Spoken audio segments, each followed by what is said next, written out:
코로나 이후에 단체급식 식수 회복을 시장에서 예측들을 하고 있는 것 같더라고요. 실제로 단체급식 매출이 지금 올라오고 있나요? 예, 많이 올라왔습니다. 두 자릿수 올라왔다고 생각해 주시면 될 것 같습니다. 저희가 일반 경로랑 컨세션 경로가 있는데 컨세션 쪽은 사실 그쪽으로 영업 자체를 못하던 환경이었다 보니까 매출이 다 죽어있던 게 살아나면서 단체 급식 전체로 봤을 때도 매출이 올라오는 것도 있는데 컨세션 쪽은 더 회복이 빠르게 일어나고 있다고 봐주시면 될 것 같습니다. 단체급식 같은 경우에는 1분기마다 영업이익률이 마이너스인데 따로 이유가 있는 건가요? 계절성이 있어요. 영업 일수 자체가 설 연휴라든지 방학도 끼어 있고 하다 보니 절대적인 영업 일수가 한 10일 정도 줄어들어서요. 고정비는 그래도 나가다 보니까 계절성 때문에 마이너스가 찍힌다고 봐주시면 될 것 같습니다. 2분기랑 4분기가 단체 급식은 성수기인가요? 2, 3, 4분기는 나쁘지 않다고 봐주시면 될 것 같아요. 1분기가 사실 안 좋고 2, 3, 4분기는 괜찮습니다. 3분기도 추석도 있고 해서 영업일 자체가 줄어들 것 같아요. 근데 연말연초 신년회라든지 그런 것 때문에 1분기가 더 심한 것 같아요. 추석 때는 1분기보다 좀 덜하다고 말씀드리고 있습니다. 그리고 간편식 테이크아웃 코너인 스낵픽 이쪽 운영을 본격 확대한다고 하는데 이거 어떻게 되고 있는 건가요?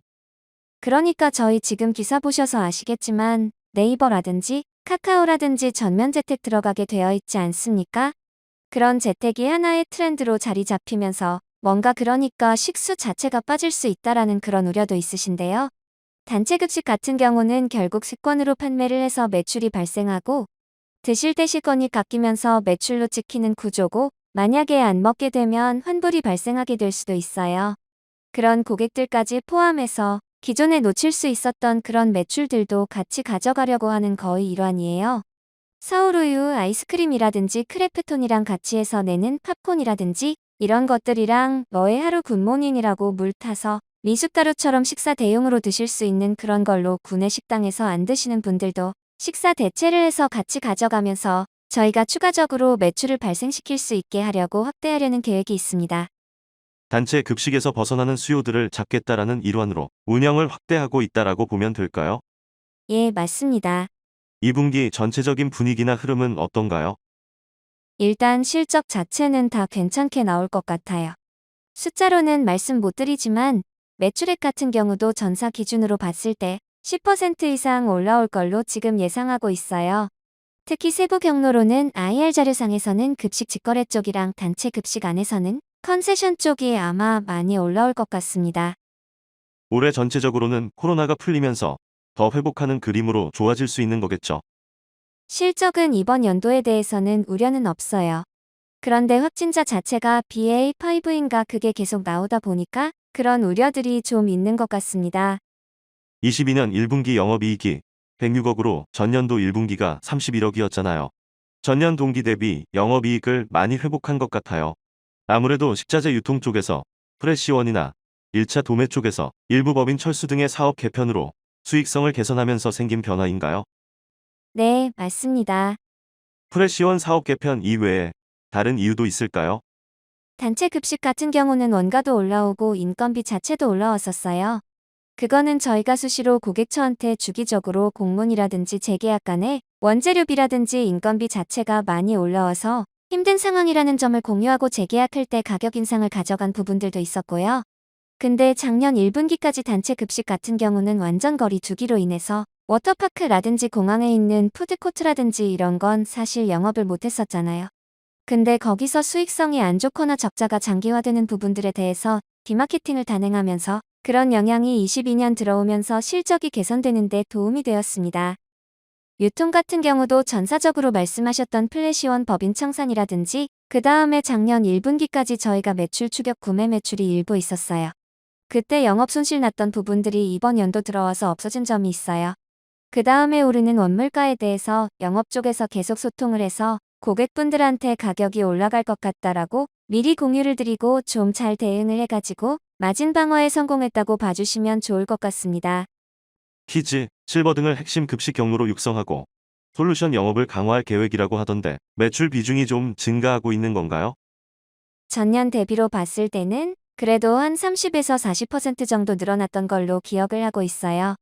키즈랑 실버 같은 경우는 별도 확대하려고 하는 것 자체가 전사 매출 이익률 대비 수익성이 좋다 보니까요. 수익성 잘 나는 경로에 대해서 확대하려고 하는 그런 의지가 있다고 보시면 될 것 같아요. 솔루션 사업은 별도로 최근에 지분 인수라든지 지분 투자 들어가는 곳에 고객이 한 8만 사가 있어요. 그런 데이터들을 분석해가지고 그걸 베이스로 시장 트렌드라든지 아니면 고객사별로 어떤 식자재가 필요한지 그런 것들을 분석해서 다양한 서비스를 제공하려고 하고 있어요. 말씀해주신 솔루션 영업 부분은 CJ 프레시웨이가 작년 말에 디지털 전환 전략 발표하신 거 말씀하시는 건가요? 그래서 최근에 마켓 로보 이쪽에서 403억 원 정도 투자한다고 6월쯤에 나왔었던 것 같아요. 예, 맞습니다. 이게 고객사 데이터인 식자재 데이터 관련한 부분인 건가요?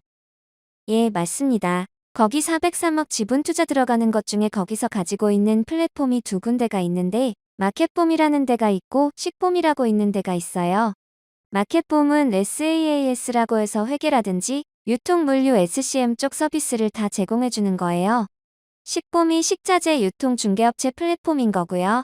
거기서 가지고 있는 고객 수 자체가 한 8만 사 정도 되다 보니까 고객들이 어떤 아이템들을 발주 넣고 어떤 주기로 그리고 외식 트렌드가 어떻게 변하고 있는지 이런 거를 저희가 자체적으로 분석하는 데 도움이 될 거라고 판단하고 투자가 들어간 부분이 있어요.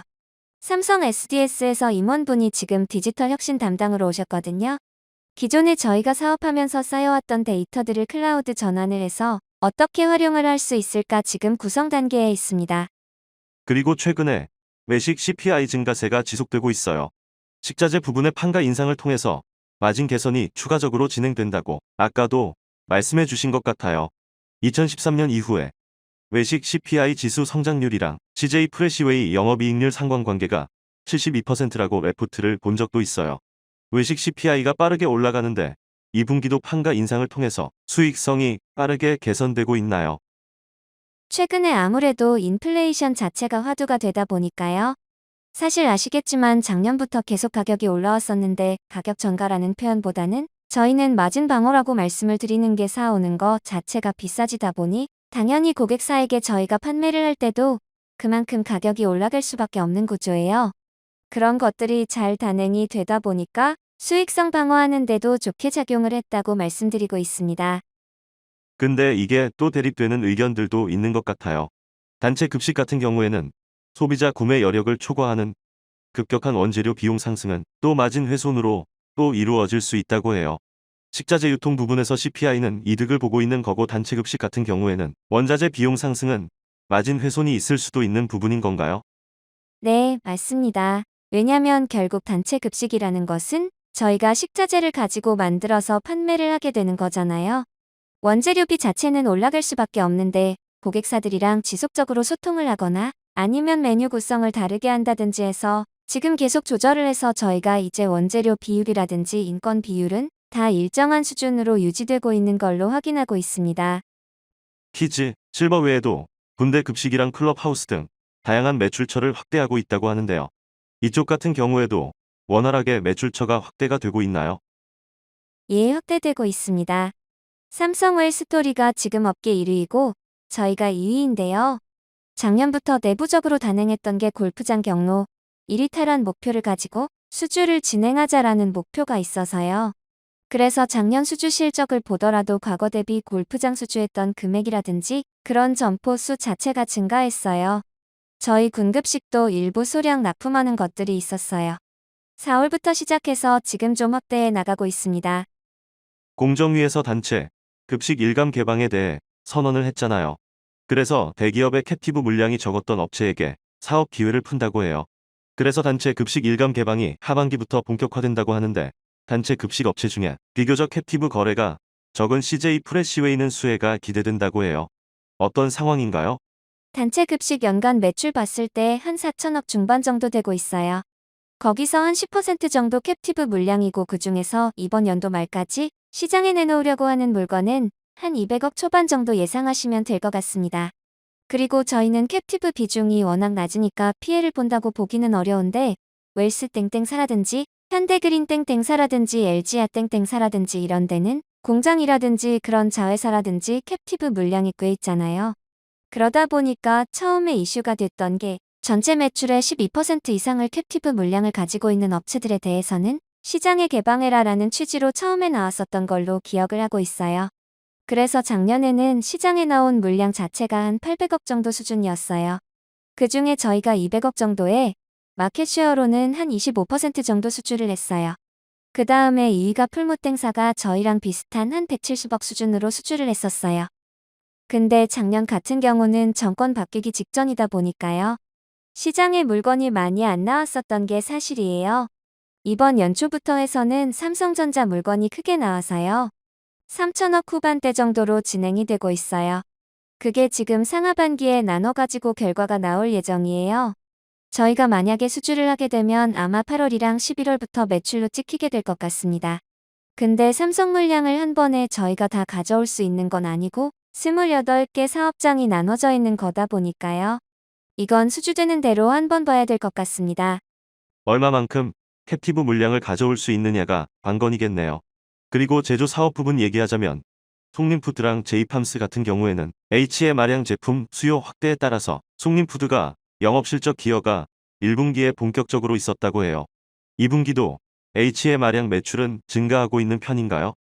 저희 이제 HMR이라고 실적 자료에 넣었던 이유가 이쪽 고객사 같은 경우는 소스 나가는 게 역전 할머니 맥주라든지 비비고에 있고요. 많이 나가는 데가 제당의 깍두기 볶음밥 소스가 있어요. 그런 수요 자체도 좀 많이 올라왔었어요. 편스토랑 하면서 상품 콜라보 나왔던 거 그쪽으로도 매출이 나오고 있고요.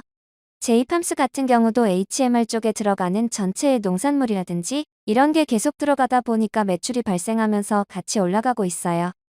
이렇게 매출이 증가하고 있어서 22년 연내에 추가 캐파 확대 가능성도 있다고 하던데요. 논의되고 있는 게 있나요? 이번 연도까지는 아무래도 조그만하게 설비 투자라든지 주변에 토지 매입할 수 있으면 아마 그렇게 될 것 같아요. 23년까지는 좀 봐주셔야 유의미하게 늘어나는 거를 볼 수 있을 것 같습니다. 아무래도 인플레이션 같은 이유로 캐파 확대하는 데 비용이 증가해서 그런 거라고 볼 수 있나요? 사실 그런 것보다는 지금 뭔가 어떻게 비용을 효율적으로 투자할지에 대해서 검토를 하다 보니까요. 일단 1차적으로 진행하고 있는 거는 몇 억짜리 설비 투자 조그맣게 들어가고 있어요. 저희가 말씀드린 유의미한 것은 매출 2배 정도 이렇게 늘어나는 걸 보려면 아마 그래도 내년까지는 봐야 되지 않을까라고 지금 예상하고 있습니다. 중요하게 드릴 말씀이 있습니다. 무슨 일이시죠? 내용이 도움이 되셨다면 구독과 좋아요 부탁드립니다.